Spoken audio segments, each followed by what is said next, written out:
Gonna have that get started. How are you all doing tonight? Wow. Uh Technical stuff going on. Anyways, I'm happy to be here. I hope you guys are too. I hope you can hear me clearly. If you can hear me, please let me know. I'm trying to adjust my view. How are you doing? Welcome, everyone. I see we have a couple of people here already. It's Tuesday evening. Are you excited? Welcome. Thank you for being here. Thank you for hanging out with me today. On the other hand, I have my phone as usual, so I can. Oh, awesome! Thank you. Oops. Yeah, I don't like to hear my voice that much. Okay, guys. Good evening. How are you doing? How you doing? Okay. Okay, just gonna reduce this volume. All right. So this setup did take a while. I'm sorry. So how are you doing? Good evening. Welcome, welcome. If you're here, please type in the chats where you're from. Um, and what's up? What are you doing tonight? Where are you from? What state are you from? Your name and what state you're from. Because on Facebook sometimes we bear different names, so it would be nice to know actually what your actual name is. Networking is so important. Networking is a big deal. So let's get that started. I hope you're all doing well. My name is Yinka Olumorin, and I am a coach on this wonderful platform, Acquire Real Estate, where we actually buy properties, we invest in properties, we own properties, we profit from properties, and we do that in a lot of different ways. And I also understand that um, as newbies, you come across a lot of different options. Like you hear a lot of things out there on, how to start, what to do. There are different mentors teaching different things about real estate investing. Sometimes you're unsure what exactly to do. Sometimes you're not sure what path to take. Maybe you're already in the game and you're wondering if that's even like what should have started with, and that's why we're doing this today. So keep keep it up with that networking in the comments while we dive right into the training. Yeah. Let's see who we have here. Yeah, hi Murayo. Welcome, good evening. Hi Kadisha. Welcome, good evening. Okay, I'm gonna say hi to everybody else as they come in. Hopefully no one gave up on us and left at 7. Anyways, welcome again. So let's go right into it. 10 different things to do in real estate investing and what to choose from a newbie perspective. Okay. All right. All right, so let's talk about 10 different things, 10 different possibilities. And that's not exclusive. Like you're probably still going to hear of other things, but we'll talk about a lot of things that you probably hear very frequently about in real estate investing. All right, so 10 different things you are likely hearing about in real estate investing. Let's go right into it. First of all, I want to introduce two things to you guys. There is active real estate investing and there is passive real estate investing, active and passive. So we're going to divide our real estate activities into two different ones: active real estate investing and passive real estate investing. So for active real estate investing, we're talking about things that are short term, like less than a year. You complete that activity within a year. Okay. So within 12 months, you're done with whatever that activity is in real estate investing. And usually those kind of activities have a bigger time commitment. And if at any point you don't hear me, because I'm using a different computer today, I'm not sure about the speed, just let me know in the comments and I'll see what I can do on this end. Okay. So active and passive. With the short term active ones, we're talking about more time commitments usually. Okay. We're talking about direct management. We're talking about putting in that work, but also we're also talking about high returns on investment. So we're actually going to be making more money on the passive, on the active. I'm sorry. So we're making more money on the active, and that makes sense because we're putting in a lot of time. We're putting in more commitments. We sometimes have direct management, or we're directly managing the manager, right? So maybe we have a business setup where we have an active real estate investing that goes on year round. But with that, we still need to put in structures and systems in place. We need to put in a process. So it is active, but it's not necessarily you who is carrying that activity. It's not necessarily you who's carrying that burden. And so we learn to systemize or systematize the whole business, right? So many people can have like active businesses that they're not so involved in because over time they've learned to create systems that make things easier. But that's active. This business itself, the activities of the business itself, is short term. Less, I mean, meaning each activity, each of those active individual activities that the business does are short term in nature, so less than 12 months. You need that time commitment, and also there is a direct management that's needed, and you are talking high returns on investment. On the other side is passive real estate investing. So with passive real estate investing, definitely is going to be the opposite of what we have for active, right? So you're talking longer term, you're talking higher than 12 months, right?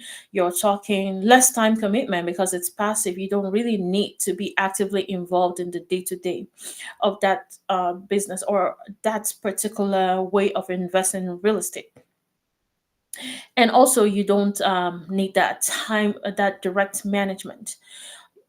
Then you're also talking about, of course, because of that, you are thinking lower returns on investment. So you're not going to be getting as high of returns on investment. It's going to definitely be lower, but you're not committing that much time or dedication to that particular activity. Okay. All right, let's give some examples here.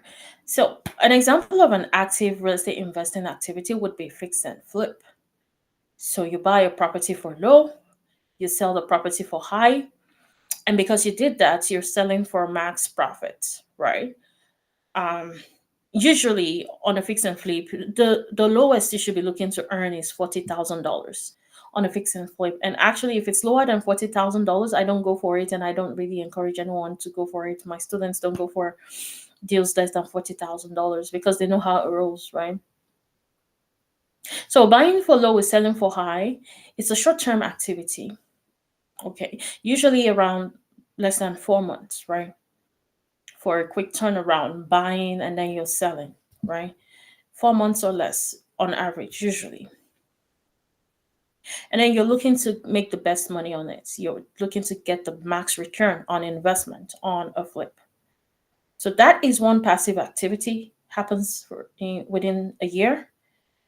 And it is active. It is something that needs some kind of commitment, some kind of time dedication, or some kind of coordination and management.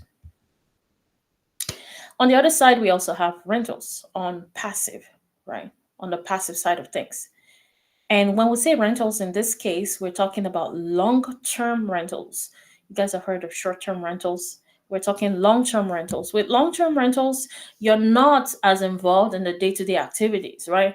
You probably even have a property manager who takes care of the ins and outs of tenants, of which tenants are not usually always knocking at your door. Like, it's not something you take care of every single day. If you have a really problematic tenant, maybe once every couple months.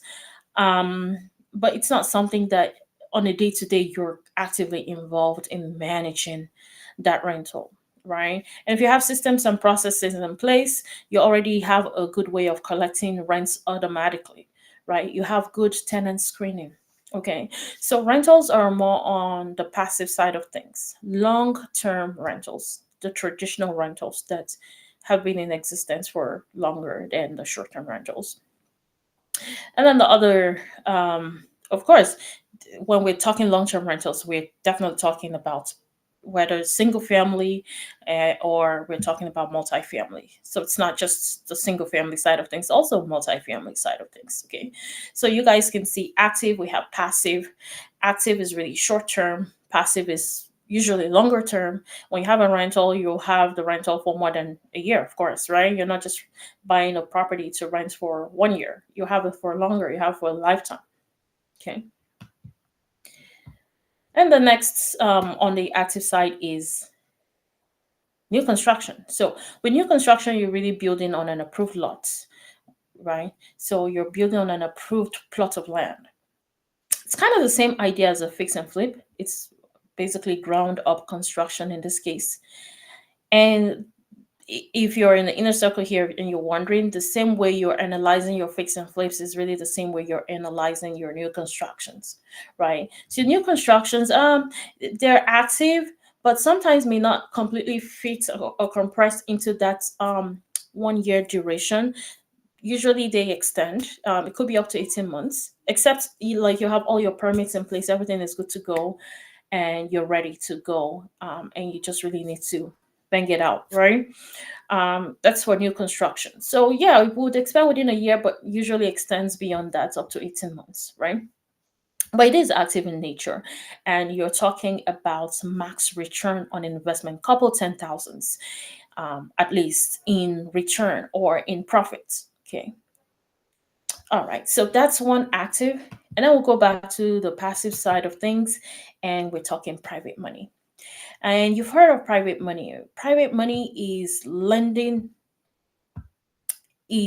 basically lending your money to get a certain percentage interest, right? So if you were on the passive side of things and you wanted to be involved in private money lending, let's say you have money sitting in your savings account and it's only earning you 4% or less, or maybe a little bit more, right? But you come across an opportunity in real estate where you can join a project, um, you can lend to a project and earn up to 12% return on investment, right? So you're not on the active side of things making tens of thousands of dollars at once, but this is still better than banks or CDs, right? Usually you're around 12 months for private money lending or more. You could have private money lending for an extended period of time, right? So you're definitely earning better than a lot of traditional investments out there. So definitely you're definitely a step ahead of other traditional investments out there. Usually you can earn between 7 to 12%, 7% on the low side and 12% on the higher side. And I've seen more higher, definitely higher than that. And the way to get this is usually by referral. If you know someone that's on a project, a real estate investor or someone in the inner circle who's doing projects, who is doing deals, you can partner and invest passively rather than do nothing. At least your money is earning you um, additional money. Your money is working hard for you while you're working hard at your job. And a lot other thing that you guys probably already know by now is wholesaling. What is wholesaling? Hi Funke, let's see who else is here. Hi Lynette. Hi Martin. Welcome, welcome, welcome. Welcome everybody watching. It's good to have you tonight. Okay, so let's get right back into the training. I just wanted to acknowledge you guys real quick. And I know you guys came at 7 and you didn't see anything happening because we had this technical thing going on. But yes, we're back. We lost some people, but we're back here. Hopefully they can catch up later. Hi, Ugo. Ugo. Hi, Clara. Good evening. Okay, so we're wholesaling. We're actually signing a contract to buy a property. Then we go ahead and assign that contract to another investor. Okay, and we check out of the deal with the wholesale fee. And the wholesale fee is usually in a couple thousands, right? Usually a couple thousands of dollars. So I've seen a wholesale fee of 5,000, 10,000, 20,000, 30,000, even 100,000 wholesale fee. But you gotta be a really, really good negotiator. Okay, you need to be able to really negotiate pretty good. So that is for wholesaling. It is short term, really, really short period of time. Usually within 30 days, you're in and out of the deal. Okay. And the other thing on the passive side is real estate syndication. Maybe you've heard this a couple times. This is where passive investors actually come together. They pull funds together to buy assets. So the primary person who's doing the syndication is not passive. Okay, there's one person there who is finding the deal. That's the active partner. They find the deal and they execute the deal. They make everything work. Okay, while the other partners raise the capital on the real estate syndications, right? But it's passive for 90% of the partners on that deal. Okay, because they're not involved in the day-to-day activity. It's a long-term thing. You have properties. This is something that they can't achieve on their own individually. So when they pull the funds together, they have shared equity in the property, shared equity in the cash flow, the monthly payments that come into the property. They get to share it. So that's more passive in nature. And really, the real gold might not be in the monthly cash flow. It would usually be towards the end where the property appreciates and is better in value, or maybe they could even do a cash out. That would be where the real value is in a syndication scenario. Okay. So you can do real estate syndications. Okay. There are a bunch of things you can do in real estate investing, and I'll let you know what my recommendation is towards the end. Okay. And then the next one on the active side of things is prehab. Maybe you've heard of this before. Maybe you Prehab is similar to fix and flip, right? But it's lighter, so you're doing lesser work, usually just to earn more money. So lesser work would mean something like you buy a property, it needs a lot of work, but you decided you were only going to paint it, clean. Okay, so let's say it's a clustered property. You did a really nice cleaning, you did the landscaping, and you painted. So those are light jobs that can transform the property. So when the transformation takes place, that property definitely looks way better, and you can sell at a higher price without necessarily completing the entire thing. So that's what prehabbing is. So you buy a property, you do some light work, and you sell it to another person who will do more detailed work. So property definitely looks better after the light work is done. And the wholesaler usually is a wholesaler that does this. The wholesaler can actually command a higher profit margin by doing that, rather than just wholesaling and making like 10,000. They can do a pre if the profit margin is really good. They can definitely do a prehab and make more. And then maybe even be able to sell directly to a home buyer. But in this case, that home buyer, they're going to have to agree. There has to be a property disclosure where they agree, okay, I know this is wrong with the property and I'm going to take care of it. So that will be bigger bucks, but investors will still punch in calculators and make sure that at the end they can still profit a good chunk. That makes sense for the amount of work you're putting in. Okay. So that's what prehabbing is. And I hope you guys are understanding. So if you are understanding, please type understanding in the comments so I know that I'm not rushing it and you're getting the whole idea, kind of, sort of. Hello, Pelagi from North Carolina. It's nice to have you tonight. Kim, welcome on board. Thank you. Understanding. Good, good, good, good. Nice, nice, nice. The other thing here is tax lien investing. I know you guys have heard about tax liens a lot. And I'm just on my phone here, just double checking that you guys can actually see the words um, in the presentation. I know they're kind of tiny, right? But like if you kind of brought your phone closer, you probably would see what we're saying. Or like if you kind of just did like a landscaping um, placements, you probably will see more clearly. All right. So with tax lien investing, the property. So here's what happens with tax lien investing.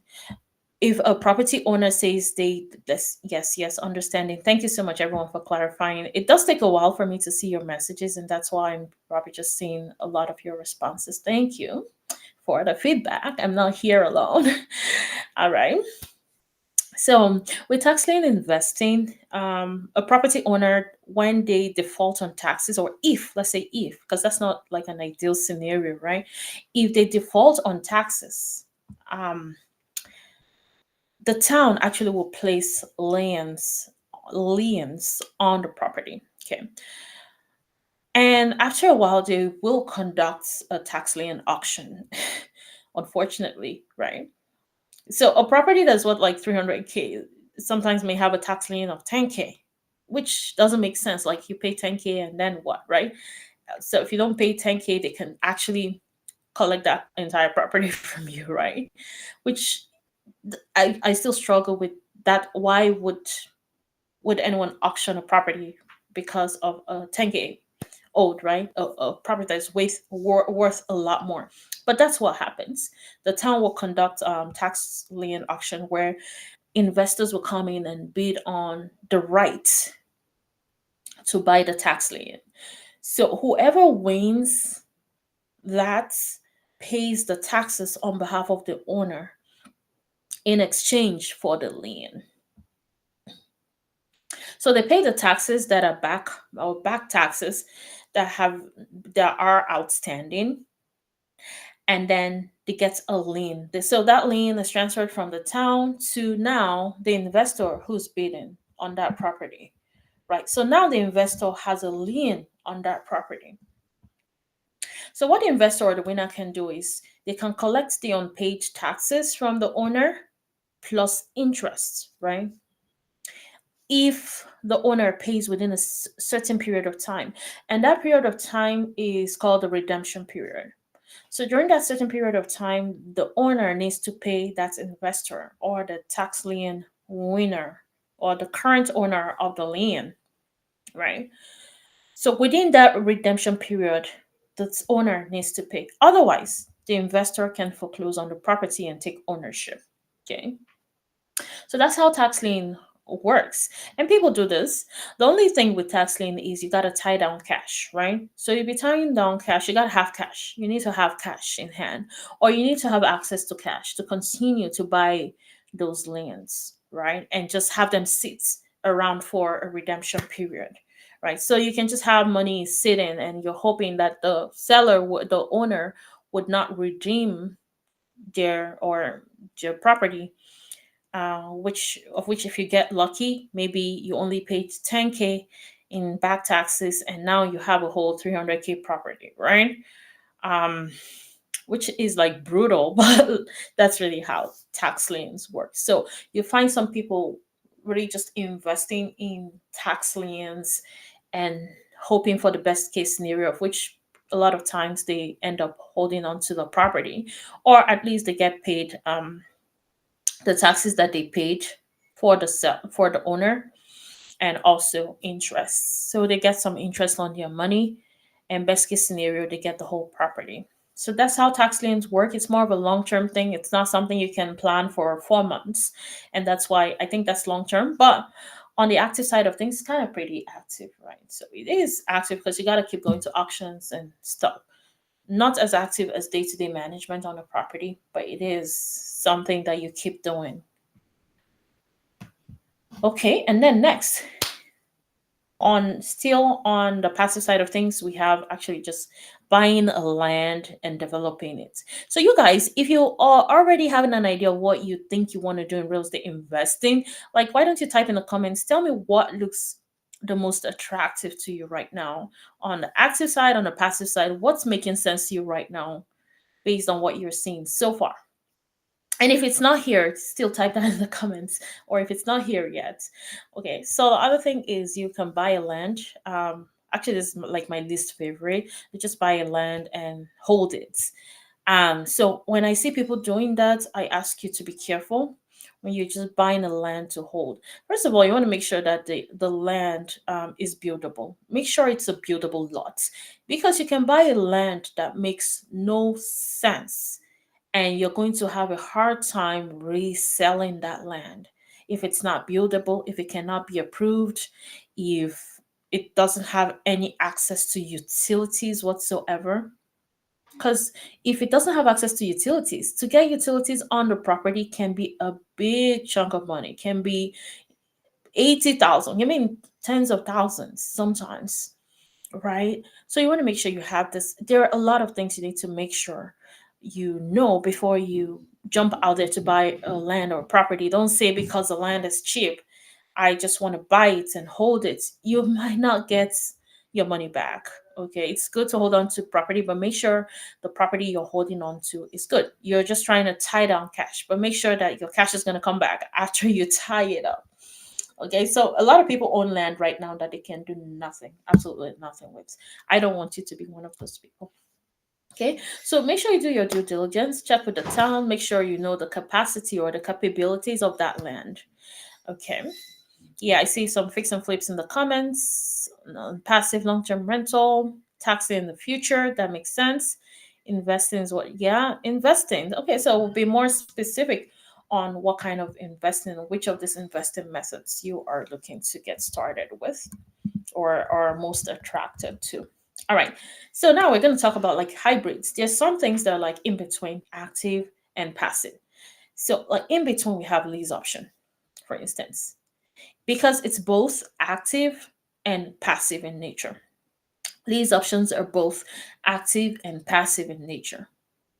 Because lease option is active in the initial phase of putting the deal together. So you're negotiating with a seller, you're finding a tenant buyer initially. Okay. But later on, it becomes kind of passive because now you have a tenant buyer in there that's a solid one that's looking to buy the property. Okay. And then the next one is Airbnb. Airbnb is a short term rental. And of course, the rental side of things makes it sound like, it's rental, right? People come in. But there is also day to day activities needed. It's actually more on the active side than it is passive, but it is a form of rental. And what I always say about Airbnb is it is a byproduct of real estate investing. Okay, because you guys get a lot of you hear a lot of hypes about Airbnb, but I feel like you should be an investor first. Airbnb is one of those things you can do as an investor as a byproduct. So as one of your exit strategies on your properties. It is easy to get in for some people because you just need to um maybe even get furniture. So especially if you're doing like the Airbnb arbitrage where you're renting a property to re-rent or sublease from a landlord, right? So there's low entry with that, and you're going to earn cash flow, right? So it takes care of cash flow for you, and it's kind of easier to get into when you understand the process of getting into Airbnb arbitrage, right? And the only thing you need to get in is your furniture costs, your security deposits, okay? For the most part, your furnishing, stocking, your security deposits, a month or 2 months or however it's indicated. And then from there, your cash flowing. As long as you are in the right location, you did your market research and things look good on that end. Okay. Or the entry can actually be ownership. So you own the property and now you want to you know short-term rentals rather than long-term rentals, right? So the entry is pretty interesting. Anyone can get started with Airbnb, whether you own a property or not. Okay. If you don't own a property outright, you can rent a property to re-rent as Airbnb, but that also needs to be approved by the property owner or property management. So I wouldn't advise for you to do that without authorization. It's not lawful to do. Also, you got to check with town regulations to make sure that you're doing the right thing. Okay. And then next up, we have BRRRR, Rapid Cycle. If you've watched our training, my training on Rapid Cycle, you kind of get an idea. If you're in the inner circle and you know BRRRR, we know what BRRRR is, right? Fix and hold. So you're fixing a property, you're holding it. You're renting that property out, and eventually you're refinancing. Usually within a year, actually, you refinance and you cash out of the equity. So there is the very active piece of it, which is the fixing, but you're not flipping because you're not selling it. You're just fixing it up. That's pretty active. A month, 2 months at most, usually for rentals. We don't take that long to take care of the repairs. So within a month, usually you're done. You get a tenant in the second month, and you kind of move from there and you pull out that equity, right? And you repeat the process. This is by far my most favorite way of investing in real estate. Okay.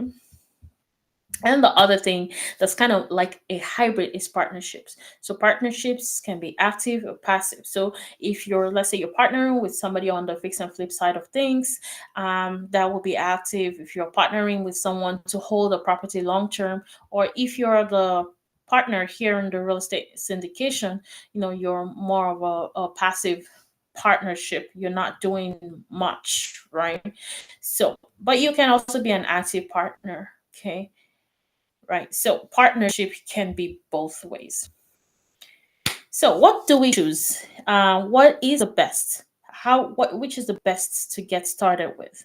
And I'm gonna give you that based on my view on it's being beginner friendly and also giving you the best return on investment within a short period of time. So you're thinking quick cash, you're thinking beginner friendly, you're thinking newbie oriented, something a newbie can get a hold of, something that can help you build that platform to do bigger deals, to do bigger things.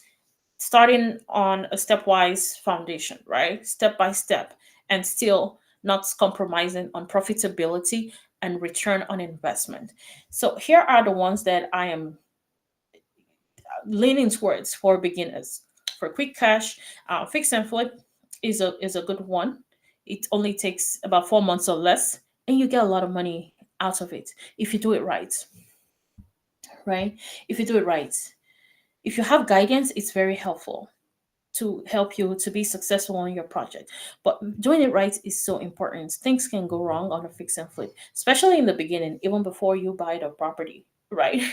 The way that you make your offer, the way that you do your rehab, the way that you put your scope of work together. So those are all very important, but extremely rewarding when you do it right. So I definitely lean towards fix and flip for a beginner. So if you're a beginner and you're feeling like I've never done this before, um I don't know if I'm cut out for this, you got to be cut out for it, because this is one huge way to build equity. This is one huge way to build generational wealth. Even if you're not doing like heavy fix and flips, maybe you're doing lighter fix and flips. I mean, you don't even have to flip it. Even if you wanted to hold that property, do some work on it. That's really how to be rich, right? So I definitely advocate for learning that skill or just understanding how it works generally. Either way, you're not the one who's going to be doing it, right? You're not lifting a hammer. You're not banging the walls. You're just really understanding how it works and managing the project, just based on the knowledge. No one knows it the first time. So the first time teaches you something, you go based off of a template, and then you see what you're learning on the go, right? But you're going in with conservative numbers already, first of all, to essentially to minimize your risks, right? So fix and flip, I definitely advocate for a beginner, okay, because you don't, especially a beginner that just doesn't have money sitting and is looking for where to just plug it in temporarily. If you really want to make money, then this is the way to go. That's number one. And then number two, wholesaling. Wholesaling is so good.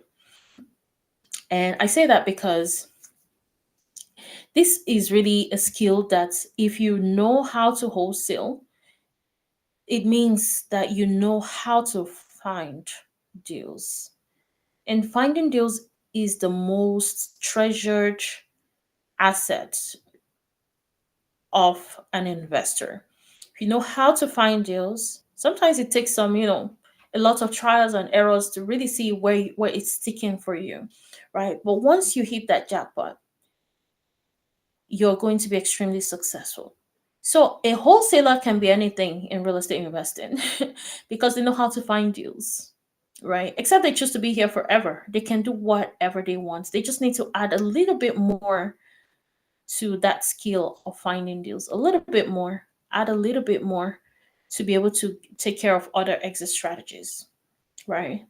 So the more buoyant they become, if they got in broke, for instance, the more buoyant they become, the more likely that they would want to go into other things. But we don't even talk about, wholesaling as the only way to get into real estate investing with no money out of pocket. We've done a lot of things. We've talked about fix and flips as well as no money down strategy as well. So if you wanted to fix and flip, you don't have to say I gotta do wholesaling. You can go right into fix and flip as your first deal without needing money out of pocket. Okay.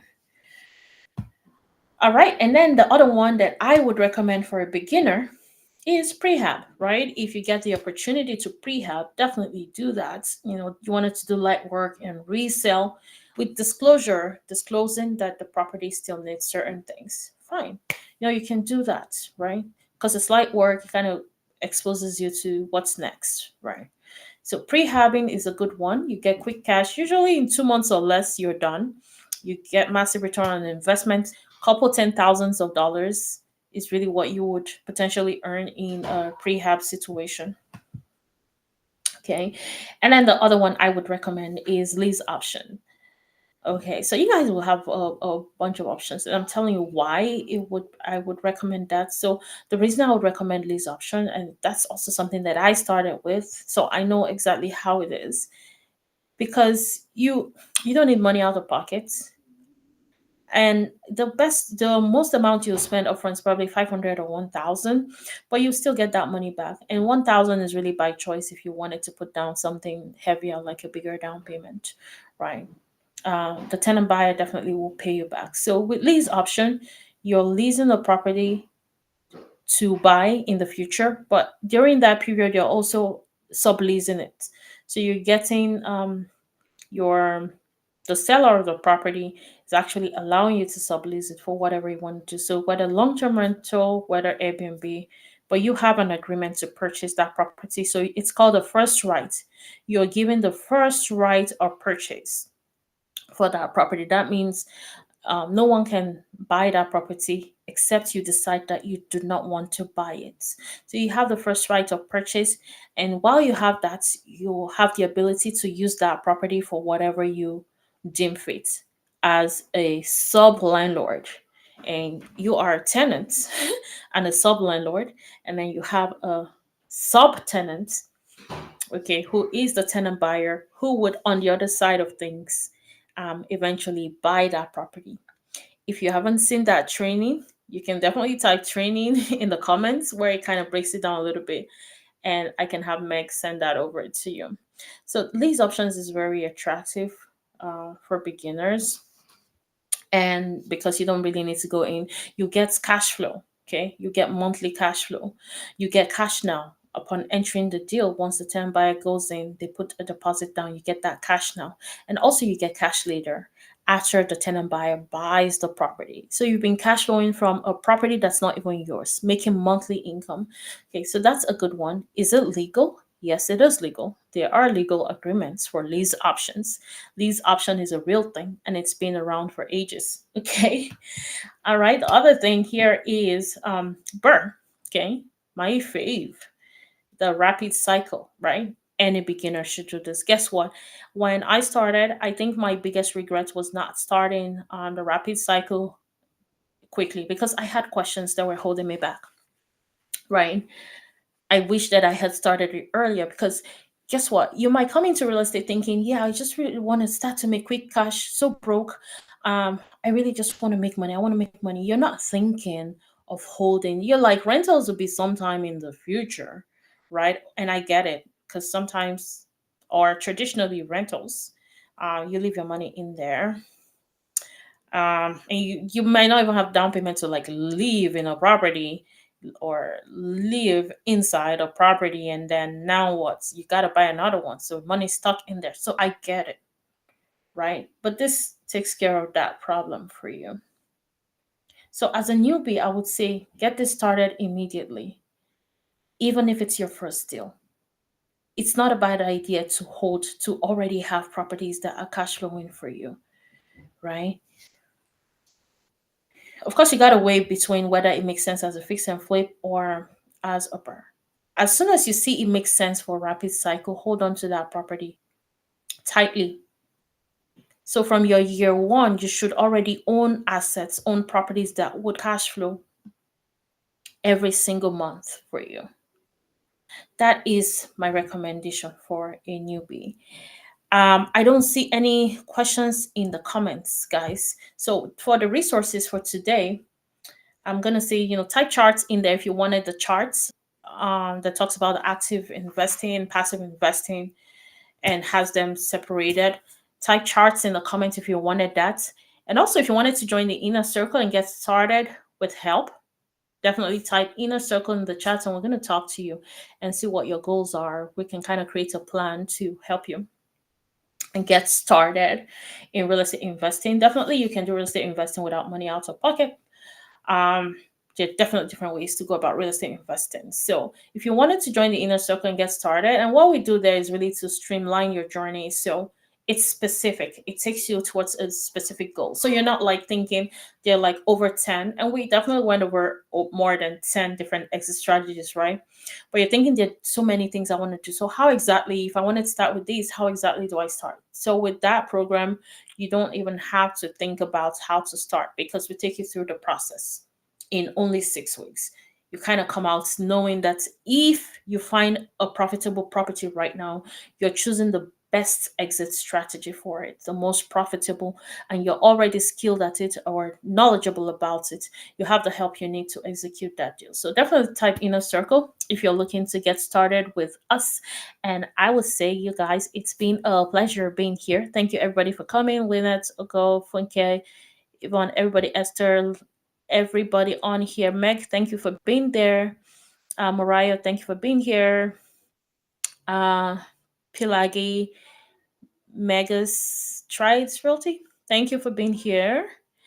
Let's see who else is here. Fatima, hi. Hi, Benga.